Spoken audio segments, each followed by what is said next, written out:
ನಮಸ್ಕಾರ. ಸುದ್ದಿ ಸಮಯಕ್ಕೆ ಸ್ವಾಗತ. ಇದು ಲೋಕಲ್ ಎಕ್ಸ್‌ಪ್ರೆಸ್. ನಾನು ಮಹಾರುದ್ರ ಡಾಕುಳಗಿ. ಇದೀಗ ಮುಖ್ಯಾಂಶಗಳು. ಕೆರೆಗಳ ಸಂರಕ್ಷಣೆ ಕುರಿತು ಜಿಲ್ಲಾಧಿಕಾರಿಗಳ ಕಚೇರಿಯಲ್ಲಿ ಕಾನೂನು ಅರಿವು ನೆರವು ಕಾರ್ಯಾಗಾರ.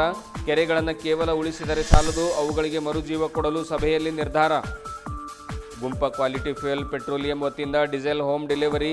ಈ ವಿನೂತನ ಯೋಜನೆಗೆ ಚಾಲನೆ ನೀಡಿದ ಶ್ರೀ ಇಂದ್ರಜಿತ್ ಸಿಂಗ್, ಕೆಲಸ ಯಶಸ್ವಿಯಾಗಲಿ ಎಂದು ಶುಭ ಹಾರೈಕೆ. ಚನ್ನಬಸವೇಶ್ವರ ಕಡ್ಯಾಳ ಗುರುಕುಲದಲ್ಲಿ ಸಾಧಕರಿಗೆ ಸನ್ಮಾನ ಕಾರ್ಯಕ್ರಮ. ಶಿಕ್ಷಕರ ಕೊರತೆ ನೀಗಿಸಲು ಈ ಭಾಗಕ್ಕೆ ಹೆಚ್ಚಿನ ಆದ್ಯತೆ ನೀಡಲಾಗುವುದು. ಶಿಕ್ಷಣ ಸಚಿವ ಶ್ರೀ BC ನಾಗೇಶ್. ಅಕ್ಟೋಬರ್ 31ರಂದು ರಂಗಮಂದಿರದಲ್ಲಿ ರಾಜ್ಯ ಮಟ್ಟದ ಕಲಾ ಸಂಭ್ರಮೋತ್ಸವ ಮತ್ತು ಪ್ರಶಸ್ತಿ ಪ್ರದಾನ ಸಮಾರಂಭ. ಕಾರ್ಯಕ್ರಮ ಯಶಸ್ವಿಗೊಳಿಸಲು ಕರಾವಳಿ ಕಲಾ ಪ್ರತಿಭೆ ರಾಣಿ ಸತ್ಯಮೂರ್ತಿ ಮನವಿ. ಕನ್ನಡ ಸಾಹಿತ್ಯ ಪರಿಷತ್ತಿನ ರಾಜ್ಯಾಧ್ಯಕ್ಷ ಸ್ಥಾನಕ್ಕೆ ಡಾಕ್ಟರ್ ಸರಸ್ವತಿ ಚಿಮ್ಮಲ್ಗಿ ಸ್ಪರ್ಧೆ. ಕರ್ನಾಟಕ ಸಾಹಿತ್ಯ ಸಂಘದಲ್ಲಿ ನಡೆದ ಪತ್ರಿಕಾಗೋಷ್ಠಿಯಲ್ಲಿ ತನ್ನನ್ನು ಬೆಂಬಲಿಸಲು ಕೋರಿಕೆ. ಈ ಬಾರಿ ಮಹಿಳೆಗೆ ಪ್ರಾತಿನಿಧ್ಯ ನೀಡಲು ಮನವಿ. ದಲಿತ ಸಮುದಾಯಗಳ ಒಕ್ಕೂಟದ ವತಿಯಿಂದ ಸಂತಪುರ ಸಾಯಿ ಕಿರಣ ಕಲ್ಯಾಣ ಮಂಟಪದಲ್ಲಿ ಜಾಗೃತಿ ಅಭಿಯಾನ. ದಲಿತರನ್ನು ಒಗ್ಗೂಡಿಸಿ ಜಾಗೃತಿ ಮಾಡಬೇಕಾಗಿದೆ. ಶ್ರೀ ರಮೇಶ್ ಡಾಕುಳಗಿ. ಅಕ್ಟೋಬರ್ 31ರಂದು ಬಸವ ಕಲ್ಯಾಣದ BKDB ಸಭಾಂಗಣದಲ್ಲಿ ರಾಷ್ಟ್ರಮಟ್ಟದ ಬಹುಭಾಷಾ ಕವಿಗೋಷ್ಠಿ. ಕವಿಗಳು, ಬರಹಗಾರರು ಭಾಗವಹಿಸಿ ಕಾರ್ಯಕ್ರಮ ಯಶಸ್ವಿಗೊಳಿಸಲು ಡಾಕ್ಟರ್ ರಾಜ್ಕುಮಾರ್ ಹೆಬ್ಬಾಳೆ ಕರೆ. ವಾರ್ತೆಗಳ ವಿವರ. ಕರ್ನಾಟಕ ರಾಜ್ಯ ಕಾನೂನು ಸೇವೆಗಳ ಪ್ರಾಧಿಕಾರದಿಂದ ಜಿಲ್ಲಾ ಮಟ್ಟದಲ್ಲಿ ಕಾನೂನು ಅರಿವು ಕಾರ್ಯಾಗಾರವು ವರ್ಚುವಲ್ ವೇದಿಕೆ ಮೂಲಕ ಜಿಲ್ಲಾಧಿಕಾರಿಗಳ ಕಚೇರಿಯಲ್ಲಿ ನಡೆಯಿತು. 2 ಗಂಟೆಗೂ ಹೆಚ್ಚು ಕಾಲ ನಡೆದ ಈ ವರ್ಚುವಲ್ ಕಾರ್ಯಾಗಾರದಲ್ಲಿ ಕೆರೆ ಸಂರಕ್ಷಣಾ ಅಭಿವೃದ್ಧಿ ಪ್ರಾಧಿಕಾರದ ಬೀದರ್ ಜಿಲ್ಲಾ ಸಮಿತಿಯ ಅಧ್ಯಕ್ಷರು ಆಗಿರುವ ಜಿಲ್ಲಾಧಿಕಾರಿಗಳಾದ ರಾಮಚಂದ್ರನ್ ಆರ್, ಜಿಲ್ಲಾ ಪಂಚಾಯತ್ ಮುಖ್ಯ ಕಾರ್ಯನಿರ್ವಹಣಾಧಿಕಾರಿ ಶ್ರೀಮತಿ ಜಹಿರಾ ನಸೀಂ, ಪ್ರಾದೇಶಿಕ ವಿಭಾಗದ ಉಪ ಅರಣ್ಯ ಸಂರಕ್ಷಣಾಧಿಕಾರಿ ಶಿವಶಂಕರ್ ಎಸ್, ಹಿರಿಯ ಸಿವಿಲ್ ನ್ಯಾಯಾಧೀಶರು ಹಾಗೂ ಜಿಲ್ಲಾ ಕಾನೂನು ಸೇವೆಗಳ ಪ್ರಾಧಿಕಾರದ ಸದಸ್ಯ ಕಾರ್ಯದರ್ಶಿಗಳಾದ ಸಿದ್ದರಾಮ್ TP ಸೇರಿದಂತೆ ಇತರರು ಭಾಗಿಯಾಗಿದ್ದು ವಿಶೇಷವಾಗಿತ್ತು. ಸಂಪನ್ಮೂಲ ವ್ಯಕ್ತಿಗಳಾದ ಲಿಯೋ ಸಾಲ್ದಾನ್, ಜನನಿ ಮತ್ತು ಭಾರ್ಗವಿ ಅವರು ಮಾತನಾಡಿ, ಕೆರೆಗಳ ಸಂರಕ್ಷಣೆಗೆ ಗಮನ ಕೊಡದೇ ಇದ್ದುದರಿಂದ ಎಷ್ಟೋ ಕೆರೆಗಳು ಮಾಯವಾಗಿವೆ. ಒಂದು ಕೆರೆಯನ್ನು ಉಳಿಸಿದರೆ ಮಾತ್ರ ಕೆರೆಗಳು ಉಳಿಯುವುದಿಲ್ಲ, ಎಲ್ಲ ಕೆರೆಗಳನ್ನು ಉಳಿಸಿದಾಗ ಮಾತ್ರ ಕೆರೆಗಳು ಉಳಿಯಲಿವೆ ಎಂಬ ಸತ್ಯವನ್ನು ಎಲ್ಲರೂ ಅರಿಯಬೇಕು ಎಂದು ಮನವರಿಕೆ ಮಾಡಿದರು. ಕೆರೆಗಳ ಜೊತೆಗೆ ರಾಜಕಾಲುವೆಗಳನ್ನು ಸಹ ಉಳಿಸಬೇಕು. ಮೀನುಗಾರರು, ಬಟ್ಟೆ ತೊಳೆಯುವವರು, ಹೀಗೆ ಪ್ರತಿಯೊಬ್ಬರಿಗೂ ಕೆರೆಗಳು ಆಸರೆಯಾಗಿವೆ. ಹೀಗಾಗಿ ಕೆರೆಗಳನ್ನು ಉಳಿಸೋಣ. ಬೆಂಗಳೂರಿನಲ್ಲಿ ಈ ಮೊದಲು ಇದ್ದ 400 ಕೆರೆಗಳ ಪೈಕಿ ಈಗಾಗಲೇ 200 ಕೆರೆಗಳು ಹಾಳಾಗಿವೆ. ಬೆಂಗಳೂರು, ಕಲಬುರಗಿ, ಬೆಳಗಾವಿ, ಬಳ್ಳಾರಿ, ಶಿವಮೊಗ್ಗ ಸೇರಿದಂತೆ ರಾಜ್ಯದ 8 ದೊಡ್ಡ ಸಿಟಿಗಳಲ್ಲಿ ಚಾರಿತ್ರಿಕ ಕೆರೆಗಳಿವೆ. ಎಲ್ಲರೂ ಸೇರಿ ಕೆರೆಗಳಿಗೆ ಮರುಜೀವ ತುಂಬೋಣ ಎಂದು ಸಂಪನ್ಮೂಲ ವ್ಯಕ್ತಿಗಳು ಕಾರ್ಯಾಗಾರದ ಮೂಲಕ ಮನವಿ ಮಾಡಿದರು.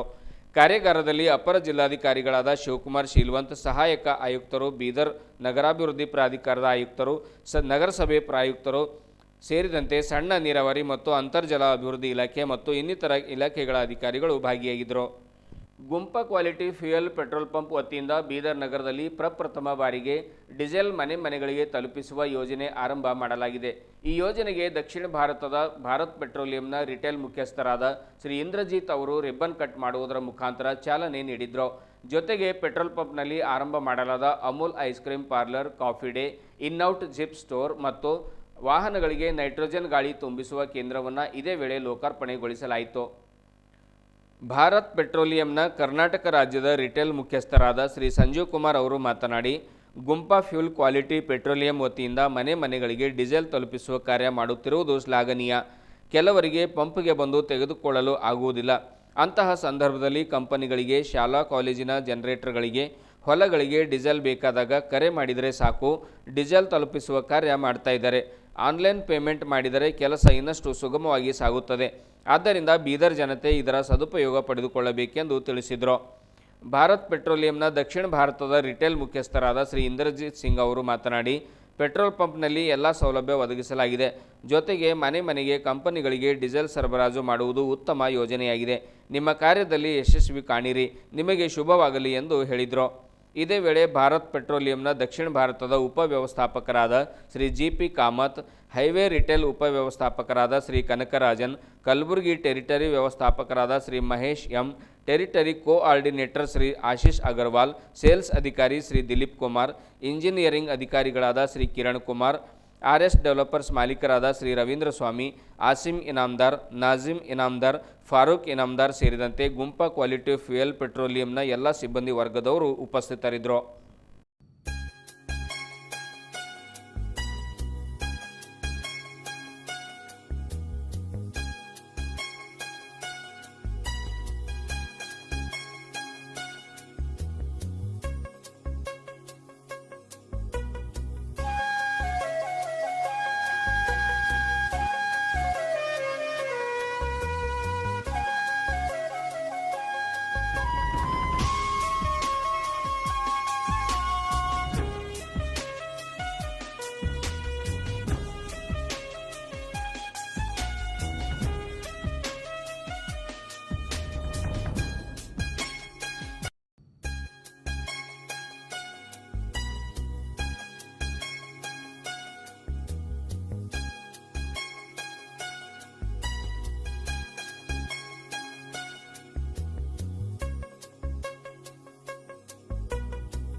नमस्कार। आज मैं Sanjeev Kumar, Bharat petroleum state head Karnataka. मैं यहाँ पर बेंगलोर से आया हूँ, स्पेशली ज़रीकेन जो हमारा न्यू इनिशिएटिव है उसके बारे में बताने के लिए। हमारे गांव में आज भी जो डीज़ल हम जाते हैं या एग्रीकल्चर रिक्वायरमेंट है, लोग बाग पेट्रोल पंप पर आते हैं, पेट्रोल पंप से अपने एग्रीकल्चर रिक्वायरमेंट के लिए अपना डीज़ल लेके जाते हैं। तो आज का दिन हम लोग जो है बीदार में और बीदार के आसपास के गांव के लोगों के लिए ये लॉन्च कर रहे हैं ज़रीकेन, जिसके अंदर आपको सेम क्वालिटी का डीज़ल, सील्ड डीज़ल आपको आपके गांव पर आपके घर में मिल सकता है। और इसके लिए हमारा एक ऐप भी अवेलेबल है, जिसके ऐप पर कस्टमर हेलो BPCL ऐप है, उसमें कस्टमर जो है अपना नाम एनरोल कर सकते हैं, अपना ऑर्डर डाल सकते हैं। ऑर्डर डालने के बाद में ये डीज़ल उनके घर पे हमारे डीलर द्वारा पिलाया जाएगा। ये सुविधा अभी हमारे ऑल इंडिया में सभी जगह स्टार्ट किया है और अब कई जगह, कई डिस्ट्रिक्ट्स में, कई प्लेसेस पे हम लोग स्टार्ट कर रहे हैं। और आज से ये सुविधा हमारे आसपास, स्पेशली बिदर और आसपास के जो भी गांव हैं यहाँ से इस डीलर के नेटवर्क में, उन सबों को मिलेगी। धन्यवाद। कितने लोग काम करते हैं सर इसमें, बच्चे एक पेट्रोल पंप पे? जस्ट लाइक ये जो अपना नया इनिशिएटिव है सर, इन एंड आउट का, वो एक डिस्ट्रिक्ट प्लेस पे ये जो बेसिकली स्टोर वाला हमारा जो इनिशिएटिव है, ये हम across the country, sooner we are looking approximately 1000 store to open. इसके अंदर ये बिदर में ये हमने अभी स्टार्ट किया है। हमारे पास में नॉर्मली पेट्रोल डीज़ल लेने के लिए लोग बाग आते थे, लेकिन फ्यूचर में खाली पेट्रोल डीज़ल ही नहीं, petrol diesel, CNG, electrical vehicles, और ये सुविधा कि कस्टमर अगर हमारे पास आता है तो उसको यहाँ पर खाने पीने की चीज़ें, रास्ते में जाने में, अगर जैसे यहाँ से लोग बाग हैदराबाद जाते हैं तो जाते वक्त उनको अगर कुछ चीज़ें लेनी हैं खाने की, पीने की, या कॉफ़ी लेना है, तो ये सब सुविधा यहाँ पर उपलब्ध है। तो ये बेसिकली हम ये इंश्योर कर रहे हैं कि हमारा पेट्रोल पंप जो है सारी एक तरह से फ्यूल स्टेशन होना चाहिए। It is not only for MSHSD, so entire energy basket should be there and we are looking कि इन दिस डायरेक्शन हम ज़्यादा से ज़्यादा पंप क्विकली कन्वर्ट करें। नमस्कार। भारत पेट्रोलियम के सभी अधिकारियों की तरफ से और कंपनी की तरफ से मैं गुम्पा क्वालिटी फ्यूल्स को हार्दिक धन्यवाद देना चाहता हूं और शुभेच्छा देता हूं कि जो इन्होंने सर्विसेज शुरू करी हैं, एक हमारा in and out zip store और अमूल पार्लर, और साथ ही साथ ये जो जिप फ्यूल, जिसे हमारा ब्रांड है जिप फ्यूल, ये तीनों, और साथ में नाइट्रोजन एयर फैसिलिटी जो बिदर के कस्टमर्स के लिए और इन अराउंड गाँवों के लिए जो इन्होंने फैसिलिटी शुरू करी है, उन सब के लिए बहुत बहुत धन्यवाद देना चाहता हूँ। और सभी बिदर शहर के और आसपास के गाँवों के मैं कस्टमर्स को आमंत्रित करता हूँ कि इस पंप पे आएँ और हमारी क्वालिटी, क्वांटिटी और जितनी सर्विसेज हैं उसको एक्सपीरियंस करें और अपना फीडबैक दें। धन्यवाद। ಮಾನ್ಯ ಶಿಕ್ಷಣ ಸಚಿವರಾದ ಶ್ರೀ BC ನಾಗೇಶ್ ಅವರು ಬೀದರ್ ಜಿಲ್ಲೆಯ ಭಾಲ್ಕಿಯ ಶ್ರೀ ಚನ್ನಬಸವೇಶ್ವರ ಗುರುಕುಲದಲ್ಲಿ ನಡೆದ ಸಾಧಕರಿಗೆ ಸನ್ಮಾನ ಕಾರ್ಯಕ್ರಮದಲ್ಲಿ ಪಾಲ್ಗೊಂಡಿದ್ದರು. ವಿವಿಧ ತರಗತಿಗಳಲ್ಲಿ ಸಾಧನೆ ಮಾಡಿದ ವಿದ್ಯಾರ್ಥಿಗಳಿಗೆ ಸನ್ಮಾನಿಸಿದರು. ಇದೇ ವೇಳೆ ಭಾಲ್ಕಿ ಮಠದ ವತಿಯಿಂದ ಶಿಕ್ಷಣ ಸಚಿವರಿಗೆ ಸನ್ಮಾನಿಸಲಾಯಿತು. ನಂತರ ಸುದ್ದಿಗಾರರೊಂದಿಗೆ ಮಾತನಾಡಿದ ಶಿಕ್ಷಣ ಸಚಿವರಾದ ಶ್ರೀ BC ನಾಗೇಶ್ ಅವರು, ಕೋವಿಡ್ ಕಾರಣದಿಂದಾಗಿ ತರಗತಿಗಳು ಬಂದ್ ಆಗಿದ್ದವು, ಆದರೆ ಈಗಾಗಲೇ ಆರಂಭ ಮಾಡಿದ್ದೇವೆ. ಮಕ್ಕಳು ಶಾಲೆಗೆ ಬರುತ್ತಿರುವುದನ್ನು ನೋಡಿದರೆ ತುಂಬ ಸಂತೋಷ ಆಗ್ತಾ ಇದೆ. ಆದರೆ ಈ ಭಾಗದಲ್ಲಿ ಶಿಕ್ಷಕರ ಕೊರತೆ ಎದ್ದು ಕಾಣ್ತಾ ಇದೆ. ನೇಮಕಾತಿ ಸಂದರ್ಭದಲ್ಲಿ ಈ ಭಾಗಕ್ಕೆ ಹೆಚ್ಚಿನ ಆದ್ಯತೆ ನೀಡಲಾಗುವುದು ಎಂದು ಸಚಿವರು ತಿಳಿಸಿದರು.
ಕಳೆದ 1.5 ತಿಂಗಳಿಂದ ಶಾಲೆಗಳ ಪ್ರಾರಂಭ ಮಾಡುವಂಥ ಪ್ರಯತ್ನ ಶುರು ಮಾಡಿದ್ದೀವಿ. ಮಕ್ಕಳಿಗೆ ಕಳೆದ 1 ವರ್ಷದ ಕೋವಿಡ್ ಕಾರಣದಿಂದ ಅವರ ಶಿಕ್ಷಣದ ಕಂಟಿನ್ಯೂಟಿಯಲ್ಲಿ ತುಂಬ ತೊಂದರೆ ಆಗಿದೆ. ಬೇಕಾದಷ್ಟು ಮಕ್ಕಳುಗಳು ನಮ್ಮ ಹಿಂದಿನ ಕ್ಲಾಸಿನಲ್ಲಿ ಪಾಠ ಮಾಡಿರುವಂಥದ್ದು ಮರ್ತಿದೆ.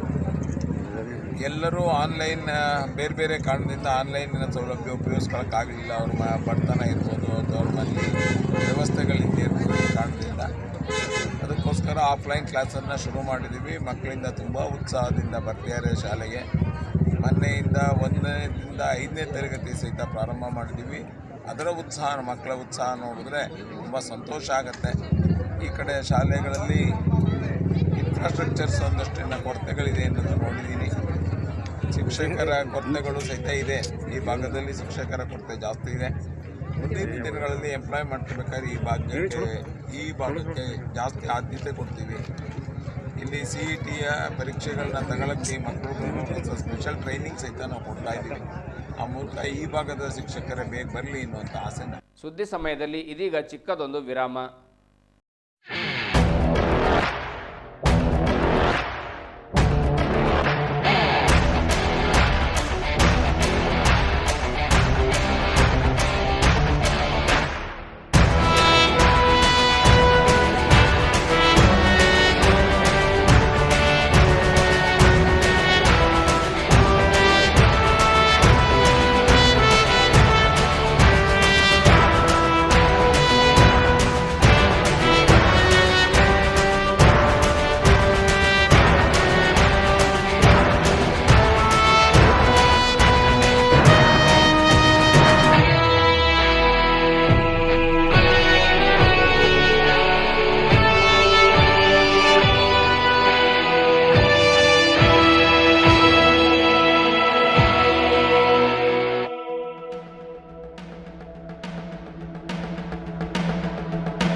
ವಿರಾಮದ ನಂತರ ಮತ್ತೆ ಸುದ್ದಿ ಸಮಯ ವಾರ್ತೆಗಳಿಗೆ ಸ್ವಾಗತ. ನಾಟ್ಯಶ್ರೀ ನೃತ್ಯಾಲಯ ಬೀದರ್ ಹಾಗೂ ಕನ್ನಡ ಮತ್ತು ಸಂಸ್ಕೃತಿ ಇಲಾಖೆ ಬೆಂಗಳೂರು ಇವರ ಸಹಯೋಗದಲ್ಲಿ ಬೀದರ್ನ ಪೂಜ್ಯ ಚನ್ನಬಸವ ಪಟ್ಟದೇವರು ರಂಗಮಂದಿರದಲ್ಲಿ ರಾಜ್ಯ ಮಟ್ಟದ ಕಲಾ ಸಂಭ್ರಮೋತ್ಸವ ಮತ್ತು ಪ್ರಶಸ್ತಿ ಪ್ರದಾನ ಸಮಾರಂಭ ಆಯೋಜನೆ ಮಾಡಲಾಗಿದೆ. ಈ ಕಾರ್ಯಕ್ರಮದಲ್ಲಿ ಭರತನಾಟ್ಯ, ಕಥಕ್ ನೃತ್ಯ, ಯಕ್ಷಗಾನ, ಜಾನಪದ ನೃತ್ಯ, ಸಂಗೀತ ಮತ್ತು ಉಪನ್ಯಾಸ ಕಾರ್ಯಕ್ರಮಗಳು ಜರುಗಲಿವೆ. ಸಾರ್ವಜನಿಕರು ಹೆಚ್ಚಿನ ಸಂಖ್ಯೆಯಲ್ಲಿ ಪಾಲ್ಗೊಂಡು ಸಮಾರಂಭವನ್ನು ಯಶಸ್ವಿಗೊಳಿಸಬೇಕೆಂದು ಕರಾವಳಿ ಕಲಾ ಪ್ರತಿಭೆ ನಾಟ್ಯಶ್ರೀ ನೃತ್ಯಾಲಯದ ನಿರ್ದೇಶಕಿ ಶ್ರೀಮತಿ ರಾಣಿ ಸತ್ಯಮೂರ್ತಿಯವರು ಮನವಿ ಮಾಡಿಕೊಂಡಿದ್ದಾರೆ. ತಮ್ಮ ಮಹಾಲಕ್ಷ್ಮಿ ಸಭಾಂಗಣದಲ್ಲಿ ನಡೆದ ಪತ್ರಿಕಾಗೋಷ್ಠಿಯನ್ನು ಉದ್ದೇಶಿಸಿ ಮಾತನಾಡಿದರು. ಕೆ ಸತ್ಯಮೂರ್ತಿಯವರು ಮಾತನಾಡಿ, ಅಕ್ಟೋಬರ್ 31ರಂದು ಬೆಳಿಗ್ಗೆ 10:30ಕ್ಕೆ ಶಾಸ್ತ್ರೀಯ ನೃತ್ಯ ವೈಭವ, ಖ್ಯಾತ ಗಾಯಕಿ ಕುಮಾರಿ ಶಿವಾನಿ ಸ್ವಾಮಿ ಅವರಿಂದ ಶಾಸ್ತ್ರೀಯ ಸಂಗೀತ, ಶ್ರೀಮತಿ ಭಾನುಪ್ರಿಯಾ ಅರಳಿ ಅವರಿಂದ ಸಂಗೀತ ಲಹರಿ ಕಾರ್ಯಕ್ರಮ ಜರುಗಲಿವೆ. ಕಲಬುರಗಿ ಆಕಾಶವಾಣಿಯ ಕಾರ್ಯಕ್ರಮ ನಿರ್ವಹಣಾ ಅಧಿಕಾರಿಗಳಾದ ಡಾಕ್ಟರ್ ಸದಾನಂದ ಪೆರ್ಲಾ ಅವರು ವಿಶೇಷ ಉಪನ್ಯಾಸ ನೀಡಲಿದ್ದಾರೆ. 2021ನೇ ಸಾಲಿನ ನಾಟ್ಯಶ್ರೀ ಪ್ರಶಸ್ತಿಯನ್ನು ಖ್ಯಾತ ಭರತನಾಟ್ಯ ಕಲಾವಿದರಾದ ಗುರುಶ್ರೀ ಅನಂತ್ ಕೆ ಚಿಂಚನ್ಸೂರು ಅವರಿಗೆ ನೀಡಲಿದ್ದೇವೆ. ಜೊತೆಗೆ ವೇದಿಕೆ ಕಾರ್ಯಕ್ರಮದಲ್ಲಿ ಡಾಕ್ಟರ್ ಅಕ್ಕ ಗಂಗಾಂಬಿಕಾ, ಪಶುಸಂಗೋಪನಾ ಸಚಿವರಾದ ಶ್ರೀ ಪ್ರಭು ಚೌಹಾಣ್, ಪ್ರೊಫೆಸರ್ ಸಿದ್ದರಾಮಪ್ಪ ಮಾಸಿಮಾಡೆ, ಶ್ರೀ ಸಿದ್ದರಾಮ್ ಸಿಂಧೆ, ಶ್ರೀಮತಿ ರಾಣಿ ಸತ್ಯಮೂರ್ತಿ ಪಾಲ್ಗೊಳ್ಳಲಿದ್ದಾರೆ ಎಂದು ಸತ್ಯಮೂರ್ತಿಯವರು ತಿಳಿಸಿದರು. ಜನಪದ ನೃತ್ಯ, ಶಾಸ್ತ್ರೀಯ ನೃತ್ಯ ಕಾರ್ಯಕ್ರಮಗಳು ಜರುಗಲಿದ್ದು ನಾಟ್ಯಶ್ರೀ ಪ್ರಶಸ್ತಿಯನ್ನು ಇದು 5ನೇ ಸಾಧಕರಿಗೆ ನೀಡಲಾಗುತ್ತಿದೆ. ಈ ಹಿಂದೆ ಶಂಭುಲಿಂಗ್ ವಾಲ್ದೊಡ್ಡಿ, ದಿಲೀಪ್ ಕಾಡ್ವಾದ್, ರಮೇಶ್ ಕೊಳಾರ್, ರಂಗನಾಥ್ ಬತ್ತಾಸಿ ಅವರಿಗೆ ನೀಡಲಾಗಿತ್ತು ಎಂದು ಸುದ್ದಿಗಾರರಿಗೆ ತಿಳಿಸಿದರು. ಪತ್ರಿಕಾಗೋಷ್ಠಿಯಲ್ಲಿ ಹಿರಿಯ ಸಾಹಿತಿಗಳಾದ ಶ್ರೀಮತಿ ಭಾರತಿ ವಸ್ತ್ರದ್, ಕಲಾವಿದರಾದ ಶ್ರೀ ಶಂಭುಲಿಂಗ್ ವಾಲ್ದೊಡ್ಡಿ, ಸಾಹಿತಿಗಳಾದ ಡಾಕ್ಟರ್ ರಾಮಚಂದ್ರ ಗಣಾಪುರ್ ಸೇರಿದಂತೆ ಅನೇಕರು ಪಾಲ್ಗೊಂಡಿದ್ದರು. ಸಿರಿಗನ್ನಡಂ ಗೆಲ್ಗೆ ಎಲ್ಲರಿಗೂ ಕರ್ನಾಟಕ ರಾಜ್ಯೋತ್ಸವ ಶುಭಾಶಯಗಳನ್ನು ಹೇಳುತ್ತಾ, ನಾಟ್ಯಶ್ರೀ ನೃತ್ಯಾಲಯ ಹಾಗೂ ಕನ್ನಡ ಸಂಸ್ಕೃತಿ ಇಲಾಖೆ ವತಿಯಿಂದ ಬೆಂಗಳೂರು ಇವರಿಂದ ರಾಜ್ಯ ಮಟ್ಟದ ಕಲಾ ಸಂಭ್ರಮೋತ್ಸವ ಹಾಗೂ ಪ್ರಶಸ್ತಿ ಪ್ರದಾನ ಕಾರ್ಯಕ್ರಮವು ದಿನಾಂಕ 31 ಅಕ್ಟೋಬರ್ ರವಿವಾರದಂದು ಬೆಳಿಗ್ಗೆ 10:30 ಗಂಟೆಗೆ ಪೂಜ್ಯ ಚನ್ನಶ್ರೀ ಬಸವ ಪಟ್ಟದೇವರು ರಂಗಮಂದಿರ ಬೀದರ್ ಇಲ್ಲಿ ನೆರವೇರಲಿದೆ. ಈ ಕಾರ್ಯಕ್ರಮಕ್ಕೆ ಎಲ್ಲ ಕನ್ನಡ ಅಭಿಮಾನಿಗಳು ಬಂದು ಪ್ರೀತಿಪೂರ್ವಕವಾಗಿ ಸಹಕಾರ ಹಾಗೂ ಕಾರ್ಯಕ್ರಮಕ್ಕೆ ಎಲ್ಲ ಬೆಳಿಗ್ಗೆಯಿಂದ ಸಂಜೆ ತನಕ ಎಲ್ಲ ಕಾರ್ಯಕ್ರಮಗಳಿಗೆ ಬಂದು ಯಶಸ್ವಿಗೊಳಿಸಬೇಕಾಗಿ ಕೇಳಿಕೊಳ್ಳುತ್ತೇನೆ. ಎಲ್ಲರಿಗೂ ನನ್ನ ಪ್ರೀತಿಪೂರ್ವಕ ನಮಸ್ಕಾರಗಳು. ನಾಟ್ಯಶ್ರೀ ನೃತ್ಯಾಲಯವು ಕನ್ನಡ ಮತ್ತು ಸಂಸ್ಕೃತಿ ಇಲಾಖೆ ಸಹಯೋಗದೊಂದಿಗೆ ಕಳೆದ 2 ದಶಮಾನಗಳಿಂದ ವಿವಿಧ ಸಾಂಸ್ಕೃತಿಕ ಕಾರ್ಯಕ್ರಮಗಳನ್ನು ಹಮ್ಮಿಕೊಂಡು ಬಂದಿದೆ. ಅದೇ ರೀತಿಯಾಗಿ ಈ ಬಾರಿ ಕೂಡ ಇದೇ ತಿಂಗಳು 31 ರವಿವಾರದಂದು ರಂಗಮಂದಿರದಲ್ಲಿ ಇಡೀ ದಿನ ಸಾಂಸ್ಕೃತಿಕ ಕಾರ್ಯಕ್ರಮಗಳನ್ನು ಏರ್ಪಡಿಸಿದ್ದೇವೆ. ಆ ಪ್ರಯುಕ್ತವಾಗಿ ಶಾಸ್ತ್ರೀಯ ನೃತ್ಯ ವೈಭವ ಕಾರ್ಯಕ್ರಮದಲ್ಲಿ ಭರತನಾಟ್ಯ ಮತ್ತು ಪೌರಾಣಿಕ ನೃತ್ಯ ರೂಪಕಗಳು ನೆರವೇರಲಿದೆ. ಹಾಗೆಯೇ ಕುಮಾರಿ ಶಿವಾನಿ ಸ್ವಾಮಿಯವರಿಂದ ಶಾಸ್ತ್ರೀಯ ಸಂಗೀತ ಕಾರ್ಯಕ್ರಮ ಕೂಡ ಏರ್ಪಡಿಸಿದ್ದೇವೆ.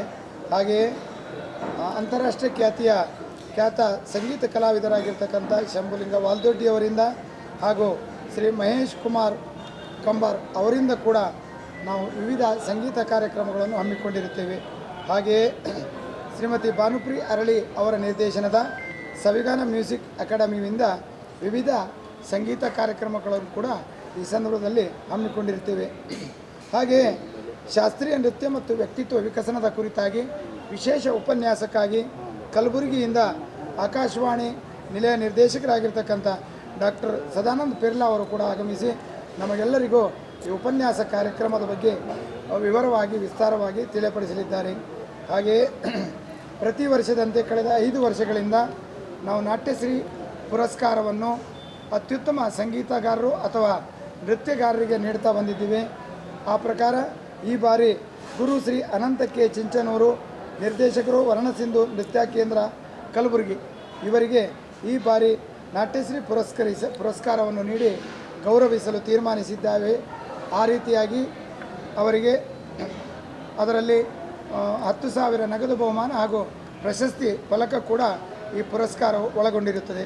ಇಂಥ ಸಂಪೂರ್ಣ ಮನರಂಜನೆಗೋಸ್ಕರ ಹಾಗೂ ಸಾಂಸ್ಕೃತಿಕ ಉತ್ಸವವನ್ನಾಗಿ ಏರ್ಪಡಿಸಲಾದ ಈ ಕಾರ್ಯಕ್ರಮವನ್ನು ಶ್ರೀ ಪ್ರಭು ಚವ್ಹಾಣ್ ಜಿಲ್ಲಾ ಉಸ್ತುವಾರಿ ಸಚಿವರು ತಮ್ಮ ಅಮೃತ ಹಸ್ತಗಳಿಂದ ಉದ್ಘಾಟಿಸಲಿಕ್ಕಿದ್ದಾರೆ. ಸಹಕಾರ ಕನ್ನಡ ಮತ್ತು ಸಂಸ್ಕೃತಿ ಇಲಾಖೆ ಬೆಂಗಳೂರು ವತಿಯಿಂದ ಕನ್ನಡಿಗರೇ, ಇದು ನಮಗೆ ಸುಸಂಧಿ. ದಿನಾಂಕ 24 ನವೆಂಬರ್ 31ರವರೆಗೆ ಕನ್ನಡ ನಾಡು ನುಡಿ ಅಭಿಯಾನದ ಎಡೆಗೆ ಹೊರಟಿದ್ದೇವೆ. ಆ ನುಡಿ ಅಭಿಯಾನದಲ್ಲಿ ರಾಣಿಯವರ ಒಂದು ನೃತ್ಯಾಲಯದ ಕಾರ್ಯಕ್ರಮಗಳು ಕೂಡ ಒಳಗೊಂಡಿವೆ. ಅಂಥ ಕಾರ್ಯಕ್ರಮಕ್ಕೆ ರಾಜ್ಯ ಮಟ್ಟದ ಕಲಾ ಸಂಭ್ರಮೋತ್ಸವ ಹಾಗೂ ಪ್ರಶಸ್ತಿ ಪ್ರದಾನ ಸಮಾರಂಭ. ಮಕ್ಕಳ ನೃತ್ಯ ನೋಡೋದೇ ಕರೋನಾದಲ್ಲಿ ನೀವು ಭಾಳ ನಿರಾಶರಾಗಿದ್ದೀರಿ. ಮಕ್ಕಳಿಗೆ ಮತ್ತೆ ಹಿಡಿದು ತಂದಿದ್ದೀವಿ. ಆ ಮಕ್ಕಳ ನೃತ್ಯವನ್ನು ನೋಡಲಿಕ್ಕೆ, ಸಂಗೀತವನ್ನು ಕೇಳಲಿಕ್ಕೆ, ಉತ್ತಮವಾದಂಥ ಉಪನ್ಯಾಸವನ್ನು ಕೇಳಲಿಕ್ಕೆ ನೀವು ಸಿದ್ಧರಾಗಿ ಬರ್ತೀರಿ. ನೀವು ಸಿದ್ಧರಾಗಿ ಬಂದರೆ ಈ ಜನಕ್ಕೆ, ನಾಟ್ಯಕ್ಕೆ ನೀವು ಪ್ರೋತ್ಸಾಹ ಕೊಟ್ಟಂಗಾಗುತ್ತೆ.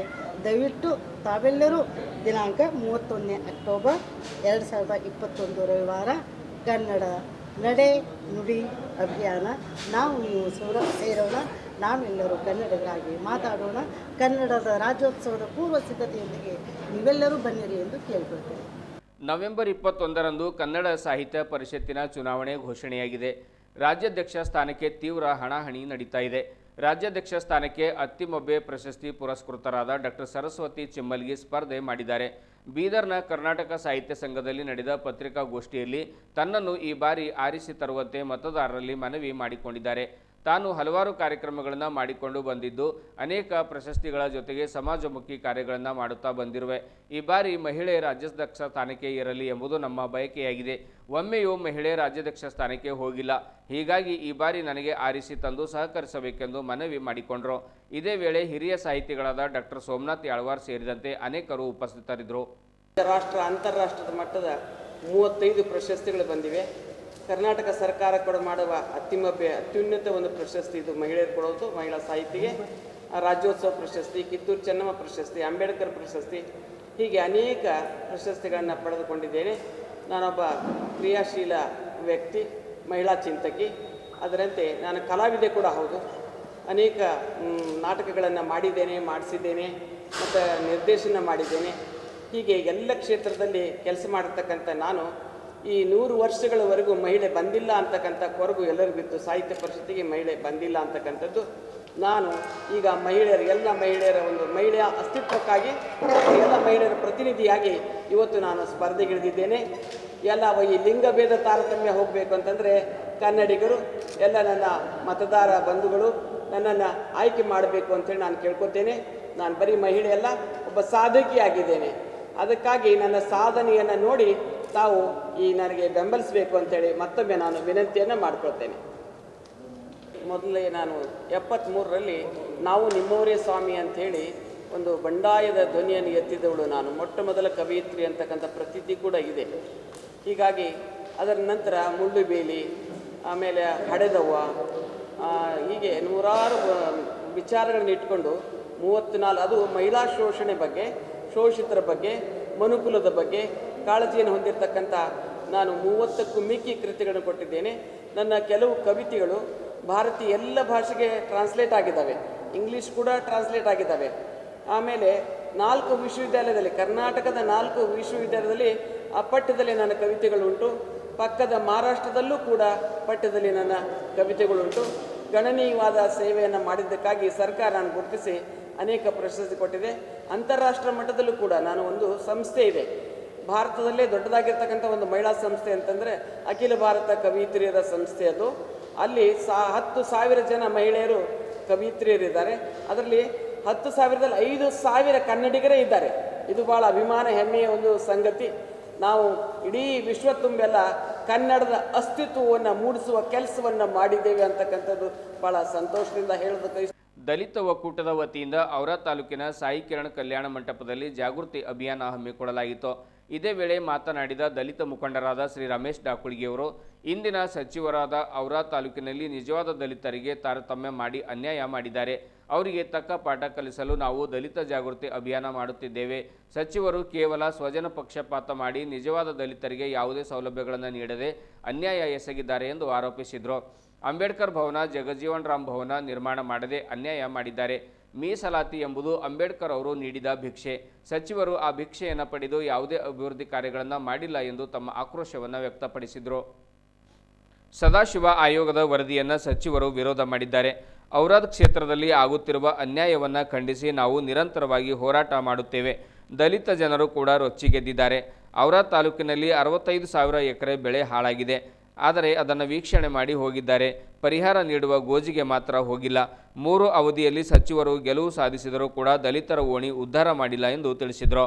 ಮಾದಿಗ ದಂಡೋರ ಸಮಿತಿ ಸಂಚಾಲಕ ಬಂಟಿ ದರ್ಬಾರಿಯವರು ಮಾತನಾಡಿ, ದಲಿತರು ಎಚ್ಚೆತ್ತುಕೊಳ್ಳಬೇಕಾಗಿದೆ. ವಿರೋಧಿಗಳಿಗೆ ತಕ್ಕ ಪಾಠ ಕಲಿಸಬೇಕಾಗಿದೆ. ಮುಖಂಡರು ಮಾಡುತ್ತಿರುವ ಕಾರ್ಯಕ್ಕೆ ನಾನು ಸದಾ ಬದ್ಧನಾಗಿದ್ದೇನೆ. ನನ್ನ ಸಹಕಾರ ನಿರಂತರವಾಗಿ ಇರುತ್ತದೆ ಎಂದು ತಿಳಿಸಿದರು. ಇದೇ ವೇಳೆ ದಲಿತ ಸಂಘರ್ಷ ಸಮಿತಿ ಜಿಲ್ಲಾ ಸಂಚಾಲಕ ಸತೀಶ್ ವಗ್ಗೆ, ಧನರಾಜ್ ಮುಸ್ತಾಪುರೆ, ಬಾಬು ಪಾಸ್ವಾನ್, ಸುಬ್ಬಣ್ಣ ಕರಕನಹಳ್ಳಿ ಸೇರಿದಂತೆ ಗ್ರಾಮ ಪಂಚಾಯತ್ ಅಧ್ಯಕ್ಷರು ಹಾಗೂ ಅನೇಕ ಗಣ್ಯರು ಮುಖಂಡರು ಕಾರ್ಯಕ್ರಮದಲ್ಲಿ ಭಾಗವಹಿಸಿದರು. ಕ್ಷೇತ್ರದ ಸಂತಪುರ ಜಿಲ್ಲಾ ಪಂಚಾಯತ್ ವಲಯದ ಎಲ್ಲ ಹಳ್ಳಿಗಳ ನಮ್ಮ ದಲಿತ ಸಮುದಾಯದ ಎರಡೂ ಸಮುದಾಯ, ಒಲೆ ಮಾದರಿ ಎರಡೂ ಸಮುದಾಯದ ಕೆಲವೇ ಆಯ್ದ ಮುಖಂಡರುಗಳನ್ನು ಈ ಸಭೆಗೆ ಆಹ್ವಾನಿಸಿ ಈ ಕ್ಷೇತ್ರದಲ್ಲಿ ಆಗ್ತಾ ಇರತಕ್ಕಂಥ ದಲಿತರಿಗೆ ಏನು ಅನ್ಯಾಯ ಆಗ್ತಾ ಇದೆ, ಸ್ಥಳೀಯ ಶಾಸಕರು ಇಲ್ಲಿನ ಎರಡೂ ಸಮುದಾಯಗಳ ಹಕ್ಕನ್ನು ಕಿತ್ತುಕೊಂಡು ತನ್ನ ಕೇವಲ ಸ್ವಜಾತಿ ಬಂಧುಗಳಿಗೆ ಕೊಡ್ತಕ್ಕಂಥ ಏನು ಪ್ರಯಾಸ ಮಾಡ್ತಾ ಇದ್ದಾರೆ 3 ಅವಧಿನಲ್ಲಿ, ಇದನ್ನು ಖಂಡಿಸಿ ಎಲ್ಲ ಜನ ರೊಚ್ಚಿಗೆದ್ದಿದ್ದಾರೆ. ಇವತ್ತು ಕೇವಲ ದಲಿತರ ಪ್ರಶ್ನೆ ಮಾತ್ರ ಅಲ್ಲ, ಈ ಕ್ಷೇತ್ರದಲ್ಲಿರ್ತಕ್ಕಂಥ ರೈತರು ಇವತ್ತು ಅತಿವೃಷ್ಟಿಯಾಗಿ ಸುಮಾರು ಔರಾದ್ ಮತ್ತು ಕಮಲ್ನಗರ ತಾಲೂಕಿನಲ್ಲಿ 65,000 ಎಕರೆ ಬೆಳೆಯನ್ನು ಹಾನಿಯಾಗಿದೆ. ಇವತ್ತು ಇಲ್ಲಿವರೆಗೂ ಈ ಬೆಳೆ ಹಾನಿಯನ್ನು ವೀಕ್ಷಣೆ ಮಾಡಿ ಹೋಗಿದ್ದಾರೆ, ಆದರೆ ಸರ್ಕಾರಕ್ಕೆ ಪ್ರಸ್ತಾವನೆ ಹೋಗಿಲ್ಲ. ನಾನು ಈ ಸಭೆ ಮೂಲಕ ಈ ಕ್ಷೇತ್ರದ ರೈತರಿಗೆ ಪ್ರತಿ ಎಕರೆಗೆ 50,000 ಪರಿಹಾರ ಧನವನ್ನು ಕೊಡಬೇಕಂತೇಳಿ ನಾನು ಸರ್ಕಾರವನ್ನು ಒತ್ತಾಯ ಮಾಡ್ತಾ ಇದ್ದೀನಿ. ಇವತ್ತು ರಾಜ್ಯ ಮತ್ತು ಕೇಂದ್ರದಲ್ಲಿ 2 ಮಂತ್ರಿಗಳಿದ್ದಾರೆ, ಆದರೂ ಕೂಡ ಸರ್ಕಾರದಿಂದ ಪರಿಹಾರನ ಕೊಡಿಸೋದಕ್ಕೆ ಇವರು ವಿಫಲರಾಗಿದ್ದಾರೆ. ಹಾಗಾಗಿ ಇಲ್ಲಿನ ರೈತರು, ಇಲ್ಲಿನ ಕಾರ್ಮಿಕರು, ಇಲ್ಲಿನ ದಲಿತ ಸಮುದಾಯದ ಬಂಧುಗಳು ತಾವೆಲ್ಲ ವಿಚಾರ ಮಾಡಬೇಕಾಗಿದೆ, ಇಂಥ ಶಾಸಕರು ಈ ಕ್ಷೇತ್ರಕ್ಕೆ ಬೇಕಾ? ಇವತ್ತು ದಲಿತ ಸಮುದಾಯಕ್ಕೆ ಅಭಿವೃದ್ಧಿಗೆ ಬಂದಂಥ ಸಾವಿರಾರು ಕೋಟಿ ಹಣ ಈ 3 ಅವಧಿನಲ್ಲಿ ಪೋಲು ಮಾಡಿದ್ದಾರೆ. ಇವತ್ತಿಗೂ ಕೂಡ SC ಕಾಲೋನಿಗಳಲ್ಲಿ ಹೋಗಿ ನೋಡಿ, ಹೊಲೇರು ಮಾದರಿ ಕಾಲೋನಿಗಳಲ್ಲಿ ಅಲ್ಲಿ ಪೂರಾ ನರಕದಂತೆ ಇದೆ. ಇವತ್ತು ಸ್ಲಮ್ಗಿಂತನೂ ಹೆಚ್ಚಿಗೆ ಗಬ್ಬೆದ್ದು ಹೋಗ್ತಕ್ಕಂಥ ವಾತಾವರಣ ನಿರ್ಮಾಣ ಮಾಡಿದ್ದಾರೆ. ಯಾವ ಹಳ್ಳಿನಲ್ಲೂ ಕೂಡ SCP TSP ಹಣದಲ್ಲಿ ಒಂದು ಅಂಬೇಡ್ಕರ್ ಭವನ ನಿರ್ಮಾಣ ಮಾಡಿಲ್ಲ, ಒಂದು ಜಗಜೀವನ್ ರಾಮ್ ಭವನ ನಿರ್ಮಾಣ ಮಾಡಿಲ್ಲ. ಇವತ್ತು ತಾಲೂಕಾ ಕೇಂದ್ರ ಆದಂಥ ಔರಾದ್, ತಾಲೂಕಾ ಕೇಂದ್ರ ಆದಂಥ ಕಮಲ್ನಗರ್, ಇಲ್ಲಿ ಇವತ್ತು ಅಂಬೇಡ್ಕರ್ ಒಂದು ಮೂರ್ತಿಗಳಿಲ್ಲ. ಇವತ್ತು ಕಮಲ್ ನಗರದಲ್ಲಿ ನೋಡ್ತಾ ಇದ್ದೀವಿ ನಾವು ಅಂಥ ಒಂದು ದೊಡ್ಡ ಇದು ಎಲ್ಲಿ ಇದು ಸಂತಪುರ್ನಲ್ಲಿ ಇವತ್ತು ದೊಡ್ಡ ಇದು ಒಂದು ಸರ್ಕಲ್ ಪಟ್ಟಣ ಇದೆ. ಆದರೆ ಇವತ್ತು ಭವ್ಯವಾದಂಥ ಬಸವಣ್ಣನವ್ರ ಮೂರ್ತಿ ಇದೆ. ಅದರ ಪಕ್ಕದಲ್ಲೇ ಬಾಬಾ ಸಾಹೇಬ್ ಅಂಬೇಡ್ಕರ್ ಮೂರ್ತಿ ನಾವು ಇವಾಗ ನೋಡಿದೆವು ಬರುವಾಗ.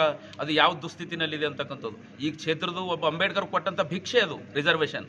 ಆ ಭಿಕ್ಷೆನಲ್ಲಿ ಇವತ್ತು 3 ಅವಧಿಗೆ ಶಾಸಕರಾಗಿ ಕೆಲಸ ಮಾಡ್ತಾ ಇದ್ದಾರೆ, ಇವತ್ತು ಮಂತ್ರಿಗಳಾಗಿ ಮೆರೀತಾ ಇದ್ದಾರೆ. ಅದನ್ನು ಕನಿಷ್ಠ ಸೌಜನ್ಯಕ್ಕಾದರೂ ಆ ಅಂಬೇಡ್ಕರ್ ಮೂರ್ತಿಯನ್ನು ಒಂದು ಉನ್ನತೀಕರಣಗೊಳಿಸ್ತಕ್ಕಂಥ ಕೆಲಸ ಈ ಮಿನಿಸ್ಟರ್ ಮಾಡಿಲ್ಲ. ಹೀಗಾಗಿ ಇವತ್ತು ಪ್ರತಿಯೊಂದು ಸರ್ಕಾರದ ಯೋಜನೆ SC/ST ಜನರಿಗೆ ತಲುಪಬೇಕಾಗಿರ್ತಕ್ಕಂಥ ಅಂಬೇಡ್ಕರ್ ಅಭಿವೃದ್ಧಿ ಯೋಜನೆ ಆಗಿರ್ಬೋದು, SCP TSP ಹಣ ಆಗಿರ್ಬೋದು, ಸರ್ಕಾರದ ವಿವಿಧ ಇಲಾಖೆಗಳಲ್ಲಿ ಅದು ವಸತಿ ಯೋಜನೆ ಆಗಿರ್ಬೋದು, ಎಲ್ಲ ಯೋಜನೆಗಳ SC/ST ಹಣ ಕೇವಲ ತನ್ನ ಸಮುದಾಯಕ್ಕೆ ಮಾತ್ರ ಕೊಟ್ಟು ತಪ್ಪಿಸಿ ಪ್ರಭು ಚವ್ಹಾಣ ನಮ್ಮ ಸಾಮರಸ್ಯ ಹಾಳು ಮಾಡ್ತಾರ. ನಾವೆಲ್ಲ ನಮ್ಮ ಅಣ್ಣತಮ್ಮರಾಗ ಇದ್ದೀವಿ ಅಂತ ಹೇಳೋದ್ ಮುಖಾಂತರ ಅಣ್ಣವ್ರು ಏನದಂದ್ರ ಸ್ಪೃಶ್ಯರು ಇವರೆಲ್ಲರೂ ಕೂಡ ಏನದಂದ್ರ ಇವತ್ತು ಬದಲಾವಣೆ ಮಾಡ್ಬೇಕಾಗ್ಯದ. ಈ ಅಣ್ಣವ್ರು ಒಳ್ಳೆ ಕೆಲಸ ಮಾಡತ್ತಾರ, ನಮಗ್ ಬಹಳ ಖುಷಿ ಅದ. ಅಣ್ಣ ನಾವು ನಿಮ್ ಜೊತೆ ಇದ್ದೇವು, ಇಂಥ ಕೆಲಸ ನೀವು ಮಾಡ್ತಾ ಇದ್ರಿ. ಯಾಕಂದ್ರೆ ಇದು ಶುದ್ಧ ಏನದಂದ್ರೆ ಇದು ಯಾವುದೇ ಪೊಲಿಟಿಕಲ್ ಕಾರ್ಯಕ್ರಮ ಅಲ್ಲ, ಇದು ನಾನ್ ಪೊಲಿಟಿಕಲ್ ಕಾರ್ಯಕ್ರಮ ಅದ. ಇದು ಸಾಮಾಜಿಕ ಎಲ್ಲರ ಫೋನ್ಗಳವ, ಎಲ್ಲರ ಸ್ಮಾರ್ಟ್ ಫೋನ್ಗಳವ, ಅವೆಲ್ಲ ಚೆಕ್ ಮಾಡ್ರಿ. ಚೆಕ್ ಮಾಡ್ಕೊಂಡು ಯಾರಿಗೆ ಎಷ್ಟು ಅದ ಇದು ಜನಸಂಖ್ಯೆ ಆಧಾರ ಮೇಲೆ ಸರ್ವರಿಗೂ ಸಮಪಾಲು, ಸರ್ವರಿಗೂ ಸಮಬಾಳು. ಬಾಬಾ ಸಾಹೇಬ್ ಅಂಬೇಡ್ಕರ್ ಹೇಳ್ತಾರ ಸರ್ವರಿಗೂ ಸಮ. ಆ ನಿಟ್ಟಿನಲ್ಲಿ ನಾವೇನಂದ್ರೆ ಇವತ್ತು ಹೋರಾಟ ಮಾಡ್ತಾ ಇದೀವಿ. ಅದಕ್ಕ ತಾವೆಲ್ಲರೂ ಏನಂದ್ರ ಜಾಗೃತರಾಗ್ರಿ, ಹುಷಾರಾಗ್ರಿ. ಎಲ್ಲಿ ತನ ನಾವು ಟೋಪಿ ಹಾಕೊಂಬರಿರ್ತೀವಿ, ಅಲ್ಲಿ ತನ ನಾವು ಟೋಪಿ ಹಾಕೋರು ಇರ್ತಾರ. ಅದ್ರ ಕಡೆ ಎಲ್ಲರೂ ಜಾಗೃತರಾಗಿ ಪ್ರತಿ ಹಳ್ಳಿಗೂ ಈ ಸದಾಶಿವ ಆಯೋಗ ಏನದಮ್ಮ ತಿಳಿಸ್ಬೇಕಾಗ್ಯದ. ಅದು ಅಣ್ಣವ್ರ ಕೆಲಸ ಮಾಡತ್ತಾರ, ನಾವು ಎಲ್ಲರೂ ಕೂಡ ಅವ್ರಿಗೆ ಕೈ ಜೋಡಿಸ್ಬೇಕಾಗ್ಯದ. ಇದು ಇನ್ನ ಸಂಖ್ಯೆ ಕಡಿಮೆ ಅದ, ಬಹಳ ಜನ ಬರ್ಬೇಕಾಗಿತ್ತು. ಇನ್ನು ಹಿರಿಯರು ಮಾತಾಡೋದಲ್ಲ.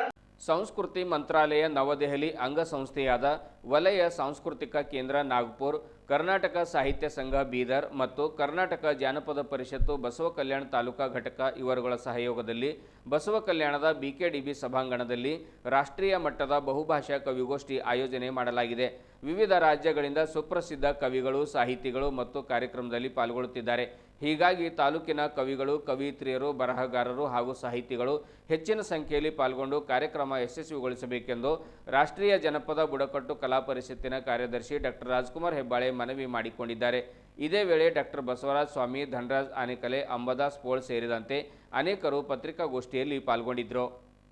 BKDB ಸಭಾಂಗಣದಲ್ಲಿ ನಾವು ಕೇಂದ್ರ ಸರ್ಕಾರದ ಸಂಸ್ಕೃತಿ ಮಂತ್ರಾಲಯ ಅಂಗಸಂಸ್ಥೆಯಾಗಿರುವಂಥ ನಾಗ್ಪುರಿನ ವಲಯ ಸಾಂಸ್ಕೃತಿಕ ಕೇಂದ್ರ, ಕರ್ನಾಟಕ ಜಾನಪದ ಪರಿಷತ್ತು ಬಸವ ಕಲ್ಯಾಣ ಜೊತೆಗೆ ಕರ್ನಾಟಕ ಸಾಹಿತ್ಯ ಸಂಘ ಬೀದರ್ ಇವರ ಸಹಯೋಗದಲ್ಲಿ 75ನೇ ಸ್ವಾತಂತ್ರ್ಯ ಅಮೃತ ಮಹೋತ್ಸವ ಪ್ರಯುಕ್ತ ಜೊತೆಗೆ ಸರ್ದಾರ್ ವಲ್ಲಭಾಯ್ ಪಟೇಲರ ಜನ್ಮ ಶತಮಾನೋತ್ಸವ ನಿಮಿತ್ತ ರಾಷ್ಟ್ರೀಯ ಬಹುಭಾಷಾ ಕವಿಗೋಷ್ಠಿ ಈ ಒಂದು ತಾಲೂಕಿನಲ್ಲಿ ಆಯೋಜನೆ ಮಾಡ್ತಾ ಇದ್ದೇವೆ. ಹೀಗಾಗಿ ಈ ಒಂದು ರಾಷ್ಟ್ರೀಯ ಕವಿಗೋಷ್ಠಿಯಲ್ಲಿ ನಮ್ಮ ದೇಶದ ವಿವಿಧ ರಾಜ್ಯಗಳ ಸುಪ್ರಸಿದ್ಧ ಕವಿಗಳು ಆಗಮಿಸಲಿದ್ದಾರೆ. ಜೊತೆಗೆ ನಮ್ಮ ಕಲ್ಯಾಣ ನಾಡಿನ ಬಸವ ಕಲ್ಯಾಣ ತಾಲೂಕಿನ ಕನ್ನಡದ ಕವಿಗಳು ಕೂಡ ಈ ಒಂದು ರಾಷ್ಟ್ರೀಯ ಕವಿಗೋಷ್ಠಿಯಲ್ಲಿ ಭಾಗವಹಿಸಲಿದ್ದಾರೆ. ಆದುದರಿಂದ ನಮ್ಮ ಬಸವ ಕಲ್ಯಾಣ ತಾಲೂಕಿನ ಎಲ್ಲ ಸಮಾಜ ಬಾಂಧವರಲ್ಲಿ, ಶಿಕ್ಷಕರಲ್ಲಿ, ಶಾಲಾ ಕಾಲೇಜು ವಿದ್ಯಾರ್ಥಿಗಳಲ್ಲಿ, ಸಾಹಿತ್ಯ ಆಸಕ್ತರಲ್ಲಿ, ಜೊತೆಗೆ ಬರಹಗಾರರಲ್ಲಿ, ಕವಿಗಳಲ್ಲಿ ನಾನು ವಿನಂತಿಯನ್ನು ಮಾಡ್ತೇನೆ, ಈ ಒಂದು ಭವ್ಯ ಕಾರ್ಯಕ್ರಮದಲ್ಲಿ ತಾವೆಲ್ಲ ಭಾಗಿಯಾಗಿ ಈ ಒಂದು ರಾಷ್ಟ್ರೀಯ ಕವಿಗೋಷ್ಠಿ ತಾವು ಯಶಸ್ವಿಗೊಳಿಸಬೇಕಂತ ಹೇಳಿ ನಾನು ಬಸವ ಕಲ್ಯಾಣ ತಾಲೂಕಿನ ಎಲ್ಲರಲ್ಲಿ ನಾನು. ಕೊನೆಯಲ್ಲಿ ಮತ್ತೊಮ್ಮೆ ಮುಖ್ಯಾಂಶಗಳು. ಕೆರೆಗಳ ಸಂರಕ್ಷಣೆ ಕುರಿತು ಜಿಲ್ಲಾಧಿಕಾರಿಗಳ ಕಚೇರಿಯಲ್ಲಿ ಕಾನೂನು ಅರಿವು ನೆರವು ಕಾರ್ಯಾಗಾರ. ಕೆರೆಗಳನ್ನು ಕೇವಲ ಉಳಿಸಿದರೆ ಸಾಲದು, ಅವುಗಳಿಗೆ ಮರುಜೀವ ಕೊಡಲು ಸಭೆಯಲ್ಲಿ ನಿರ್ಧಾರ. ಗುಂಪ ಕ್ವಾಲಿಟಿ ಫ್ಯೂಯಲ್ ಪೆಟ್ರೋಲಿಯಂ ವತಿಯಿಂದ ಡೀಸೆಲ್ ಹೋಮ್ ಡೆಲಿವರಿ, ಈ ವಿನೂತನ ಯೋಜನೆಗೆ ಚಾಲನೆ ನೀಡಿದ ಶ್ರೀ ಇಂದ್ರಜಿತ್ ಸಿಂಗ್, ಕೆಲಸ ಯಶಸ್ವಿಯಾಗಲಿ ಎಂದು ಶುಭ ಹಾರೈಕೆ. ಚನ್ನಬಸವೇಶ್ವರ ಕಡ್ಯಾಳ ಗುರುಕುಲದಲ್ಲಿ ಸಾಧಕರಿಗೆ ಸನ್ಮಾನ ಕಾರ್ಯಕ್ರಮ. ಶಿಕ್ಷಕರ ಕೊರತೆ ನೀಗಿಸಲು ಈ ಭಾಗಕ್ಕೆ ಹೆಚ್ಚಿನ ಆದ್ಯತೆ ನೀಡಲಾಗುವುದು, ಶಿಕ್ಷಣ ಸಚಿವ ಶ್ರೀ BC ನಾಗೇಶ್. ಅಕ್ಟೋಬರ್ 31ರಂದು ರಂಗಮಂದಿರದಲ್ಲಿ ರಾಜ್ಯ ಮಟ್ಟದ ಕಲಾ ಸಂಭ್ರಮೋತ್ಸವ ಮತ್ತು ಪ್ರಶಸ್ತಿ ಪ್ರದಾನ ಸಮಾರಂಭ. ಕಾರ್ಯಕ್ರಮ ಯಶಸ್ವಿಗೊಳಿಸಲು ಕರಾವಳಿ ಕಲಾ ಪ್ರತಿಭೆ ರಾಣಿ ಸತ್ಯಮೂರ್ತಿ ಮನವಿ. ಕನ್ನಡ ಸಾಹಿತ್ಯ ಪರಿಷತ್ತಿನ ರಾಜ್ಯಾಧ್ಯಕ್ಷ ಸ್ಥಾನಕ್ಕೆ ಡಾಕ್ಟರ್ ಸರಸ್ವತಿ ಚಿಮ್ಮಲ್ಗಿ ಸ್ಪರ್ಧೆ. ಕರ್ನಾಟಕ ಸಾಹಿತ್ಯ ಸಂಘದಲ್ಲಿ ನಡೆದ ಪತ್ರಿಕಾಗೋಷ್ಠಿಯಲ್ಲಿ ತನ್ನನ್ನು ಬೆಂಬಲಿಸಲು ಕೋರಿಕೆ. ಈ ಬಾರಿ ಮಹಿಳೆಗೆ ಪ್ರಾತಿನಿಧ್ಯ ನೀಡಲು ಮನವಿ. ದಲಿತ ಸಮುದಾಯಗಳ ಒಕ್ಕೂಟದ ವತಿಯಿಂದ ಸಂತಪುರ ಸಾಯಿ ಕಿರಣ ಕಲ್ಯಾಣ ಮಂಟಪದಲ್ಲಿ ಜಾಗೃತಿ ಅಭಿಯಾನ. ದಲಿತರನ್ನು ಒಗ್ಗೂಡಿಸಿ ಜಾಗೃತಿ ಮಾಡಬೇಕಾಗಿದೆ ಶ್ರೀ ರಮೇಶ್ ಡಾಕುಳ್ಗಿ. ಅಕ್ಟೋಬರ್ 31ರಂದು ಬಸವ ಕಲ್ಯಾಣದ ಬಿಕೆಡಿಬಿ ಸಭಾಂಗಣದಲ್ಲಿ ರಾಷ್ಟ್ರಮಟ್ಟದ ಬಹುಭಾಷಾ ಕವಿಗೋಷ್ಠಿ, ಕವಿಗಳು ಬರಹಗಾರರು ಭಾಗವಹಿಸಿ ಕಾರ್ಯಕ್ರಮ ಯಶಸ್ವಿಗೊಳಿಸಲು ಡಾಕ್ಟರ್ ರಾಜ್ಕುಮಾರ್ ಹೆಬ್ಬಾಳೆ ಕರೆ. ಇದುವರೆಗೂ ಸುದ್ದಿ ಕೊಟ್ಟಿರುವ ನಾನು ಮಹಾರುದ್ರ ಡಾಕುಳಗಿ. ಮತ್ತೆ ಮುಂದಿನ ವಾರ್ತೆಗಳೊಂದಿಗೆ ಭೇಟಿಯಾಗೋಣ. ವಂದನೆಗಳು.